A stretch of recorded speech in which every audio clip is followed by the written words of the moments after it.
keeps mounting over Guyana's delayed election results. The foreign minister threatens to bar international observers. Venezuelan opposition lawmaker Juan Guaido is accused of staging an attempt to kill him.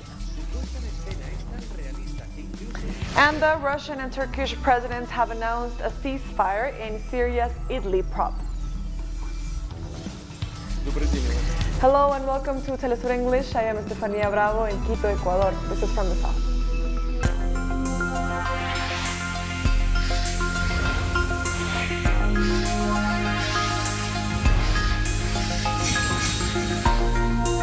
Tension is mounting by the hour at Guyana's Electoral Commission as the country awaits the result of Monday's general election. There have been angry exchanges outside the election offices this morning after the final verification of votes was halted overnight. The foreign minister told diplomats she might withdraw the credentials from international observers over criticisms they have made. Several ambassadors said they would stay to protect the ballot papers as protesters gather outside. With only 600,000 people, I am saying I'm saying it's definitely not accepted. GCOM had a very long time in planning this election. The GCOM get billions of Guyanese dollars to do this election. We need professionalism. Over the years in Guyana, the corrupt system, that means from top to bottom, over and over, we've been getting it. We need the results, and we need both political parties to come together, give us results, shake each other's hands, do the inauguration, and let's move on. As supporters of the governing AP and UAFC coalition gathered in the streets, some of them pushed their way into GECOM offices and called for the international observers to leave, while the leader of the opposition PPP said they would not be allowed to stage a coup. They're not going to succeed. They're not going to succeed because once they do, the whole international Guyana will be sanctioned, all of them personally.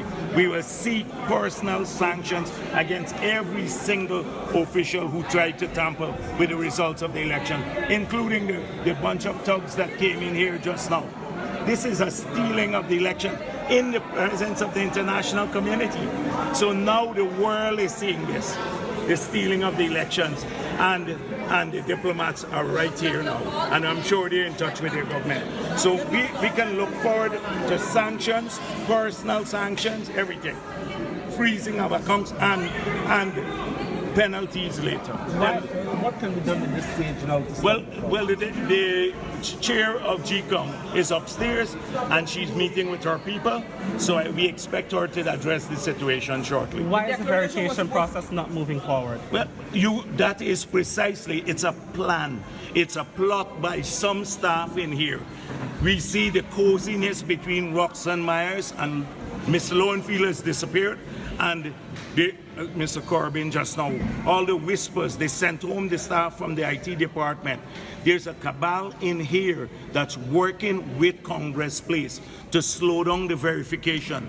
The tension has been building in Guyana ever since Monday's election. Our correspondent Alejandro Kirk has been following the story. Shops closing early and streets getting empty in downtown Georgetown.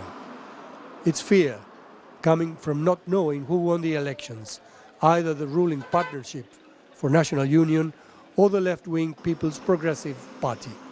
GCOM have now gone to a back room. There are people in the back room that is now doing the tabulation process in the absence of any observers or party agents, and then they're bringing it to the front for a verification process, which is in total violation. And then you have a regional officer in Region 6.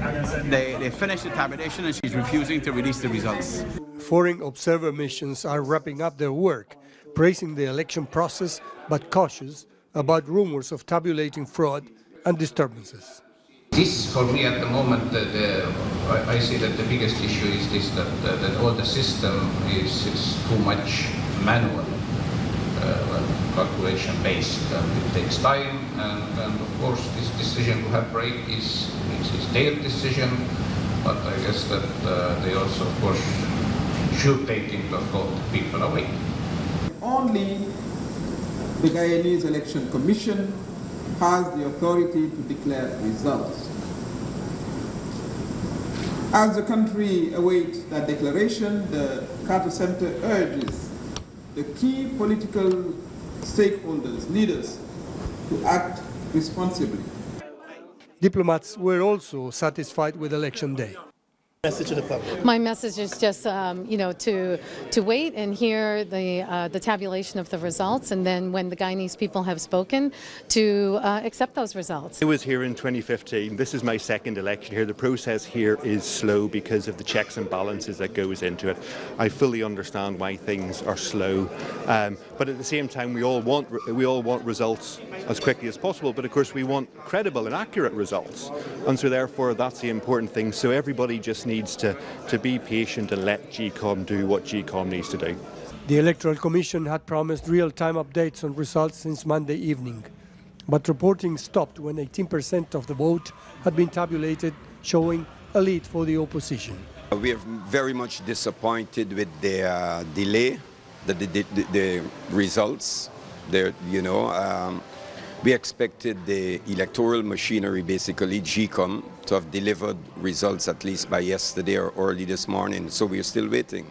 We're less than 1 million people, 800,000 persons, not just over 600,000 persons registered to vote and so on. We're very much disappointed. Marcos da Silva and Alejandro Kirk, Telesur, Georgetown, Guyana. We'll be right back. Don't go away.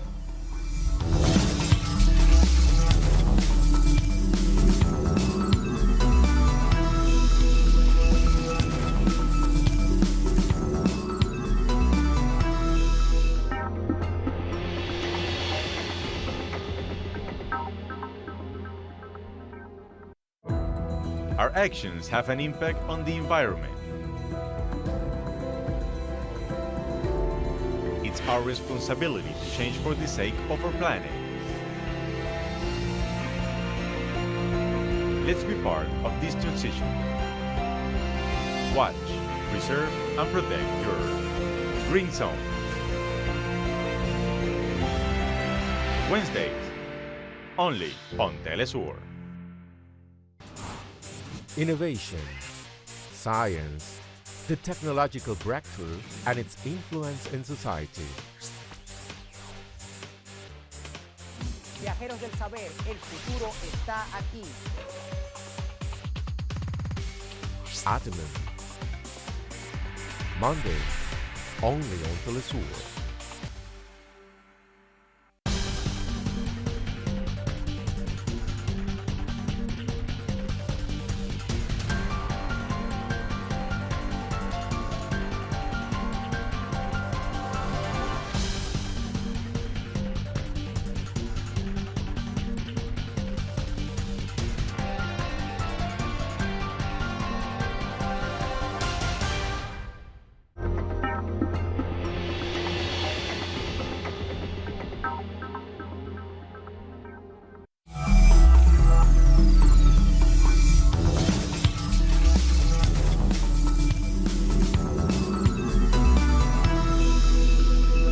Welcome back to From the South. Venezuela's government has presented evidence that the Venezuelan opposition orchestrated yet another false flag operation. Minister of Communication Jorge Rodriguez presented a recorded video confession of a convicted criminal who admitted to being paid $200 and who was promised an additional $200 to cause a scare and intimidate the crowd of opposition figures and supporters. Esta es la fotografía. This is a photograph. Guaido is standing there, and there a gunman appears. The man comes up from his motorcycle. He mimics pointing to Guaido, but all of the other people are calm, as if nothing is happening. Another curious detail is that in the year 2020, in the 21st century, there is only one photograph at this time, when everyone has a smartphone, which they could use to take photos and video from different angles. En este siglo XXI es que solamente hay una fotografía, pero resulta que la agencia AP It turns out that AP agency says The Associated Press wasn't present at the rally and couldn't verify the information provided by the lawmakers. The photo of the gunman was sent to the Associated Press by a team of the opposition leader. They constructed the photo, sent it to AP, but the agency has not investigated the circumstances. I challenge you to the Associated Press. Look at this photography. Publish the testimony of Climaco Eric Medina and publish the truth of what took place. I challenge all the rest of the foreign press agencies, duly accredited in Venezuela, to the media which attacks Venezuela on a daily basis. At the very least, in this instance, retract what you published. The president of the National Constituent Assembly of Venezuela, Diosdado Cabello, who hosts the popular Wednesday night program Con el Mazo Dando, took to his show to dismantle the stunt. A resident of Lara State has confessed to taking part in a false flag operation which was orchestrated by the Venezuelan opposition on February 29th. It was on that day that Juan Guaido and some of his entourage held a small march of reportedly 250 people in Barquisimeto. My name is Climaco Medina. On Friday the 28th of February, a motorcyclist came to me. When I went to look at him, I recognized him, who they called Chicho, and he told me that tomorrow Guaido will be coming and they were looking for a motorcyclist to do a job. So I said, well, yes. So he told me that I need to be in La Gallera, La Paz, at 10 in the morning. Guaido's team had publicized a video showing one of their white SUVs covered in bullet holes. They reported that a black-clad man with his face covered and on a motorcycle had pulled out a gun and threatened the group of opposition leaders and supporters. He took out a revolver and gave it to me. He told me that I had to point it at the people and intimidate them and aim at Guaido. Meanwhile, news spread that a young man at the opposition rally was shot and sent to hospital. What was dubbed an attack and an attempt on Guaido's life was denounced by both national media and opposition backers in the United States. The Associated Press published a photo of the man who Guaido claimed threatened him. But AP themselves said that they were not present at the rally and that the photo was provided to the Associated Press by the opposition figure's team. The supposed assailant in black was labeled a Colectivo member and a socialist hardliner. The man in black was arrested by intelligence agents. Alias El Caracas gave an account that the entire episode had been planned and that he had been paid to stage an assault on the crowd. He took out $200, gave it to me, and he said that when I finished the job, he was going to give me $200 more. Around Calle 10, between Calle 10 and 12, I took out the gun, pointed it at the people. The people began to shout, run in different directions. I continued walking, pointing at Guaido. They began taking photos, and I returned. The confession was revealed on the Wednesday night program hosted by President of the United Socialist Party of Venezuela, Diosdado Cabello. The Bolivarian National Guard of Venezuela in Carabobo has managed to stop a number of weapons from entering the country. The discovery took place at the international airport of Valencia on a flight from Bogota, Colombia. The weapons seized include AK-47 rifles and ammunition.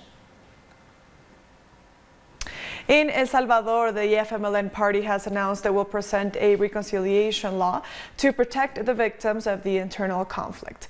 The left-wing party announced it is working with the victims and other sectors in preparing a law that respects the Constitution. It seeks to protect the victims of war crimes and crimes against humanity that were carried during the country's civil war. Last week, the National Assembly approved a law that was criticized by social movements who called it an amnesty law that seeks to protect war criminals. Human trafficking has long been an issue in Mexico. The president hopes to be able to put an end to both corruption and the exploitation of women. Mexican President Andrés Manuel López Obrador has restated that the fight against corruption is essential for improving the country's political, economic, and social situation. Corruption is the main problem in Mexico. Apart from investigating corruption cases and nepotism among politicians, the Finance Ministry's Special Intelligence Unit also looks into other types of crimes. For example, it successfully dismantled a human trafficking network which operated in central Mexico. Members of this network deposited money to a third person who deposited it into the financial system throughout various operations, including the purchase of properties or luxurious vehicles. There are also international transfers and trips paid by these accounts that are being investigated. 5 arrest warrants have been issued against people linked to this network, while bank accounts with over $6 million were also frozen. The money is linked to businesses that feed on the sexual exploitation of women. These cases have been detected and later served as evidence for the arrest warrants. Girls aged between 12 and 16 were forced to have about 30 sexual intercourses per day. Then the pimps collected the money. According to this activist, the so-called war on drugs has unintentionally but significantly contributed to the exploitation of women, as drug traffickers are forced to diversify their businesses. Let's say it began following the presidency of former President Felipe Calderón, because from then on, criminal groups and drug cartels started to diversify their illicit activities. According to Teresa, about 80% of human trafficking victims in Mexico are women. Recently, not just women's rights activists, but increasingly the general public as well, have called on the government to provide more security for women and take measures against gender-based violence. We are only 2 months into 2020, but more than 320 femicides have been reported in Mexico. In Colombia, new evidence of vote buying by President Iván Duque have emerged during the wiretapping of a drug trafficker. Now deceased drug trafficker José Guillermo Hernández, alias Ñeñe, was wiretapped at the request of the Prosecutor General's office for the murder case. Coincidentally, a phone call was also recorded where Ñeñe revealed that he stole money that was meant for buying votes in the Caribbean region for Germán Vargas Lleras in the first round and apparently used this to buy them from Duque in the second round. Ñeñe, who was killed in May of 2019 in Brazil, was one of Duque's main guests at his inauguration ceremony in August of 2018. Peru's Javier Pérez de Cuellar, the only Latin American to become head of the United Nations, has died at the age of 100. Pérez de Cuellar served 2 terms as UN Secretary General between 1982 and 1991. During that time, he helped set up the Contadora group to promote peace talks in Central America and accompanied the final peace deal with the FMLN in El Salvador. He later stood for the presidency of Peru, but lost to Alberto Fujimori. More stories coming up. Stay with us.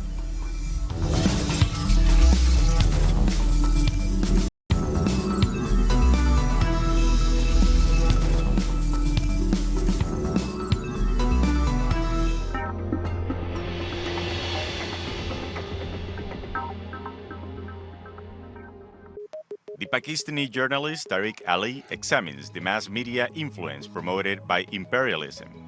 Get access to the analysis of the socio-economic and political life of the whole South America on our screen and platform in English.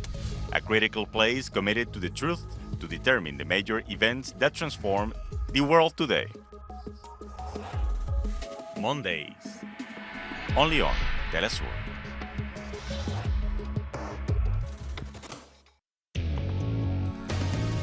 A review of the world news that investigates, incites analysis and induces criticism, because every event has a context. Pusimos el punto en ahí. Dot in the eye. Saturdays, only on Telesur.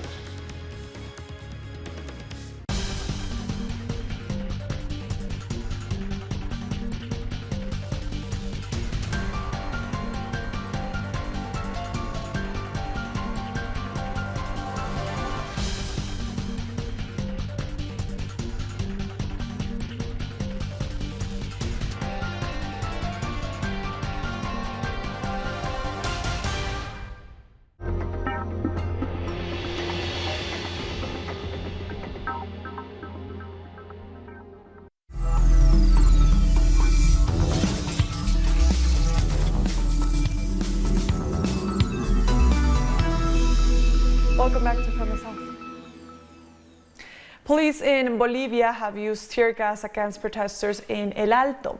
The community was protesting against the session of the Senate being held, which marked the 25th anniversary of the city of El Alto with the presence of the far-right Senator Oscar Ortiz.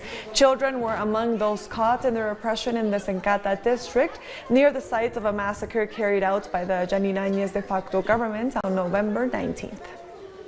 Qué lamentable lo que ha ocurrido. Following his meeting with Russian President Vladimir Putin in Moscow, Turkish President Recep Tayyip Erdogan announced a ceasefire in Syria's Idlib province started at midnight. The meeting came after more than 30 Turkish soldiers were killed in recent days as Syrian government forces advanced to retake the rebel-controlled area. The fighting in Idlib had also threatened a direct conflict between Turkish and Russian forces, which both leaders are anxious to avoid. At 001 tonight, as in from midnight on, the ceasefire will be put in place.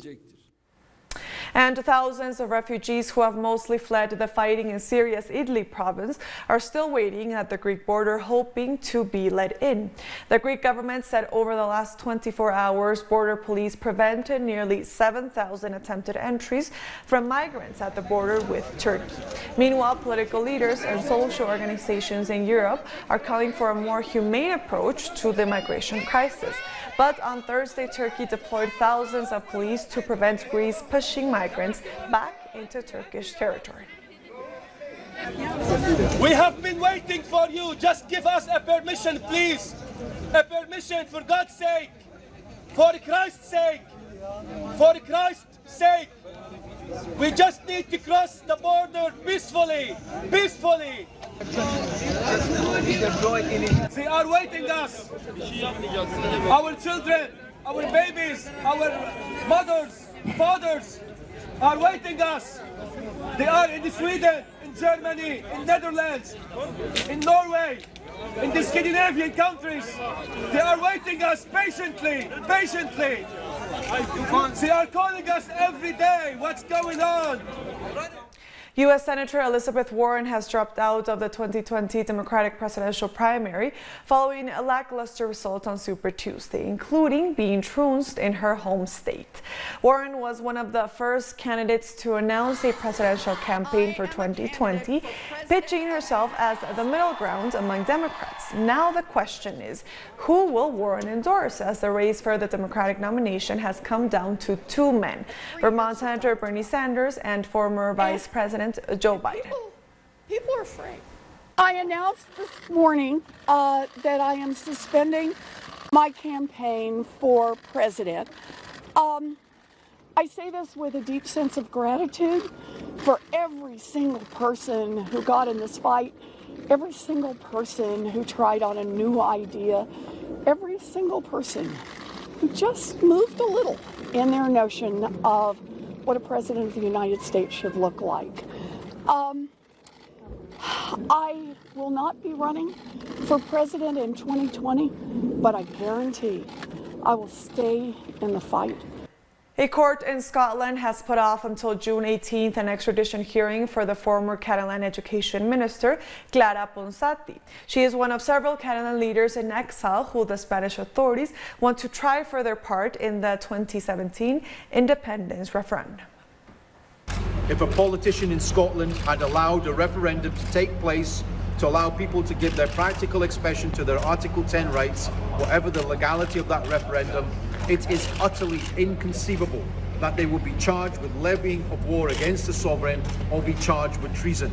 In a true democracy, people do not get prosecuted for advocating political change by peaceful and constitutional means, nor can we allow Clara Ponsati to be extradited and prosecuted for doing the same thing in Spain.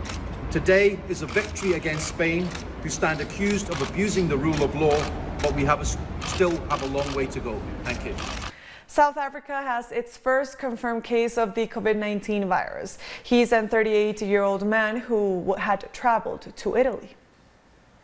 As you have heard already, honorable members, we have already confirmed the first case that has tested positive for the coronavirus or COVID-19 in South Africa, in KwaZulu-Natal.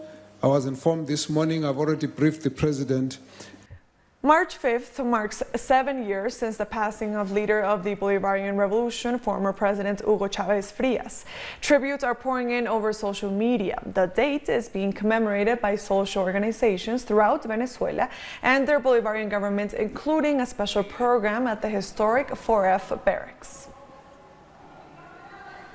In St. Vincent and the Grenadines, students of the St. Vincent Grammar School, Girls High School, Bishop's College, and other secondary schools are reading about Chavez to commemorate his passing. Students read Cuentos del Arañero in the first Spanish reading aloud competition. Nicaraguans took to the Avenida de Bolivia Chavez, led by Sandinista youth, as a tribute to the Venezuelan revolutionary leader. A Venezuelan delegation joined the youth in honoring Chavez for the legacy which he left the people of the global south. They presented followers at the Hugo Chavez roundabout monument. And with that, we've come to the end of this news brief. You can find these and many other stories on our website at telesurenglish.net. For our viewers in Africa, remember you can find us on StarSat Channel 461 in South Africa and Channel 539 in Nigeria. And also join us on social media and be sure to follow me at Bravo Telesur. For Telesur English, I'm Estefania Bravo. Until next time.